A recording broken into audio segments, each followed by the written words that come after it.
-Degree তাপমাত্রায় duty, দেশ রক্ষায় গিয়ে আর বাড়ি ফেরা হলো না। লাদাখ থেকে মুর্শিদাবাদে ফিরল সেনা জওয়ানের নিথর দেহ। দেহ ফিরতেই কান্নায় ভেঙে পড়লেন পরিবারের সদস্যরা। জানা গিয়েছে, ইন্ডিয়ান আর্মিতে কর্মরত ছিল রানীনগরের শেখপাড়ার বাসিন্দা মনিরুল ইসলাম। মাস দুয়েক আগে ছুটি কাটিয়ে লাদাখে কাজে যোগ দেন মনিরুল। গত শুক্রবার কর্তব্যরত অবস্থায় হৃদরোগে আক্রান্ত হয়। সেনা হাসপাতালে নিয়ে যাওয়া হলে শেষ রক্ষা হয়নি। সেখানেই প্রাণ যায় সেনা জওয়ান মনিরুল ইসলামের। মাস দুয়েক আগে গিয়েছে, হার্ট অ্যাটাকে বলছে।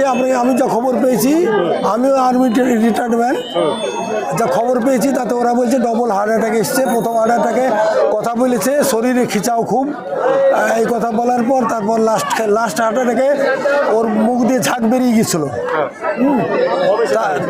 সেটা শুক্রবারের দিন, গত শুক্রবারের দিন বেলা 2টোর সময় আমি খবর পাই, আমাকে ফোন করে। তারপর মুখ দিয়ে ঝাঁক বেরিয়ে গিয়েছিল।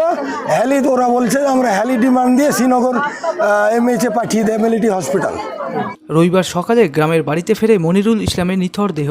জাতীয় পতাকায় মোড়া দেহ শেষবারের মতো বাড়িতে ফেরে। মনিরুল ইসলামকে শেষবারের মতো দেখতে গ্রামের মানুষ বাড়িতে ভিড় জমান। 3 সন্তান ও স্ত্রী রয়েছে মনিরুল ইসলামের। এদিন গ্রামেই গান স্যালুটে বিদায় জানানো হয় মনিরুল ইসলামকে। Bureau report, imagine community media.